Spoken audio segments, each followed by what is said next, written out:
আপনি বাইরের শত্রুর সাথে পরে লড়াই করবেন, দেশের শত্রুর সাথে আপনি আগে লড়াই করেন। আপনি দেশের শত্রুকে নির্মূল করেন আগে। শাওন অনেক আগে থেকে বাংলাদেশে একজন বিদেশি বাহিনীর, গোয়েন্দা বাহিনীর একজন কর্মী হিসেবে কাজ করছিল। এর প্রমাণ হিসেবে আমি আপনাদেরকে বলি, 1990-এর দশকে তখন বাংলাদেশে কলকাতার সাহিত্যিকদের মারাত্মক রকম প্রচলন ছিল, এবং যেটা ভেঙে দিয়েছিল হুমায়ুন আহমেদ এসে।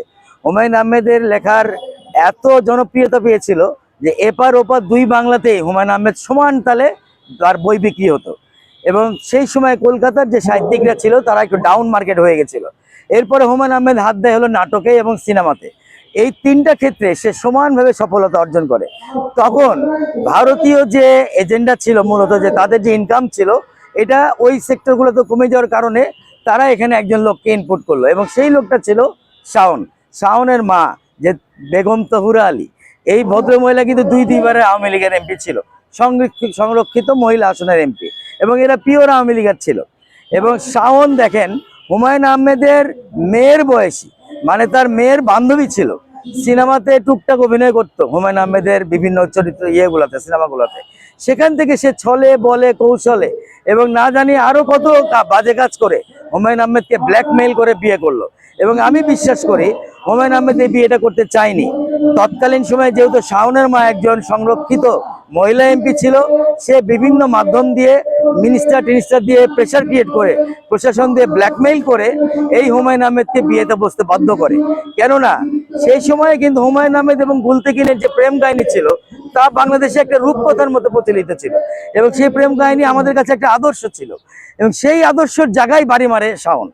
হুমায়ুন আহমেদের ব্যক্তিগত ক্যারেক্টারে বাড়ি মারে শাওন, এবং এর ফলে বাংলাদেশের সাহিত্য জগৎ তছনছ হয়ে যায়, বাংলাদেশের সিনেমা জগৎ তছনছ হয়ে যায়, এবং নাটক তছনছ হয়ে পুনরায় ইন্ডিয়ান এবং ভারতীয় চলচ্চিত্র, ভারতীয় লেখকদের লেখা এবং নাটক আবার বাংলাদেশে ঢুকে পড়ে।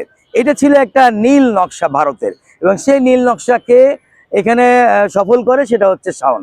এর পরবর্তীতে দেখেন বাংলাদেশের দুজনের মৃত্যু নিয়ে, আমি আজকে স্পষ্টভাবে বলতে চাই, দুজনের মৃত্যু নিয়ে চরম বিতর্ক আছে। তার মধ্যে একটা হচ্ছে হুমায়ুন আহমেদ, দুই হচ্ছে আমাদের ঢাকার মেয়র আনিসুল হক।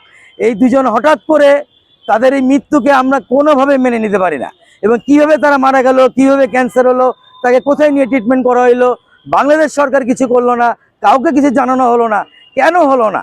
এই দুটো মৃত্যু নিয়ে কিন্তু এখনো রহস্য আছে। আপনারা যদি এই রহস্যকে ঘাঁটেন, আমি মনে করি যে এর মধ্যে শাওনের কিছু না কিছু হাত আপনি পাবেন, ভারতের কিছু না কিছু হাত আপনি পাবেন, যে তারা মিলিয়ে আমাদের এই বিশিষ্ট সাহিত্যকারকে তারা মানে সংঘবদ্ধ হয়ে তাকে মেরে ফেলেছে।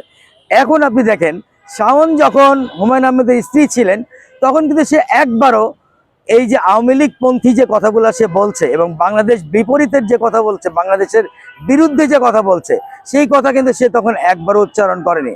যখনই হুমায়ুন আহমেদ মারা গেছে, শাওন কিন্তু আপার হ্যান্ড আসছে, এবং বাংলাদেশে যখন রয়ের আর কোনো এজেন্ট ছিল না 2024 সালে 5ই আগস্টের পর, ঠিক 5ই আগস্টের পর শাওন কিন্তু মাথাচাড়া দিয়ে ওঠে, এবং তখন থেকে সে কিন্তু ছাত্র জনতার বিরুদ্ধে বলছে। দেখেন 1400 ছেলে চোখের সামনে আওয়ামী লীগ মেরে ফেলেছে, 1400 ছেলেকে চোখের সামনে সেই তৎকালীন আওয়ামী লীগের প্রশাসন গুলি করে পাখির মতো মেরে ফেলেছে। তারপরও শাওনের মতো নির্লজ্জ বেহায়া মেয়েরা আমাদের জুলাইকে নিয়ে এই ধরনের কথাবার্তা বলে। আমি তো বলবো আসলে জুলাই এবং আগস্ট শাওনকেই সিডিআই করেছে বলে শাওনের মনে এত ব্যথা পেয়েছে, এবং শাওন এ কারণে জুলাইকে সিডিআই বলেছে। আসলে বেসিক্যালি শাওনকেই সিডিআই করা হয়েছে এই জুলাই এবং আগস্টের মাধ্যমে।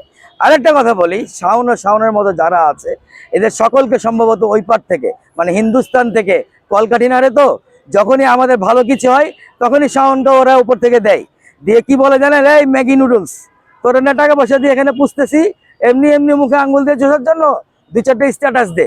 তখন শাওনরা গিয়ে এই ধরনের বাজে স্ট্যাটাস আমাদের দেশের হয়ে দেয়, আমাদের দেশের বিরুদ্ধে দেয়। এই শাওনদেরকে আসলে দেশ থেকে বিতাড়িত করতে হবে। আপনি বাইরের শত্রুর সাথে পরে লড়াই করবেন, দেশের শত্রুর সাথে আপনি আগে লড়াই করেন। আপনি দেশের শত্রুকে নির্মূল করেন আগে, এদেশ থেকে বিতাড়িত করেন। শাওনের যদি ভালো না লাগে দেশকে, এদেশের জনগণকে ভালো না লাগে, আমাদের রক্ত দেওয়াকে ভালো না লাগে, আমাদের প্রাণ দেওয়াকে ভালো না লাগে, শাওন এখান থেকে চলে যাক। আমরা শাওনকে কিচ্ছু বলবো না, চলে যাক, নিঃশর্তভাবে আমরা শাওনকে ছেড়ে দিব।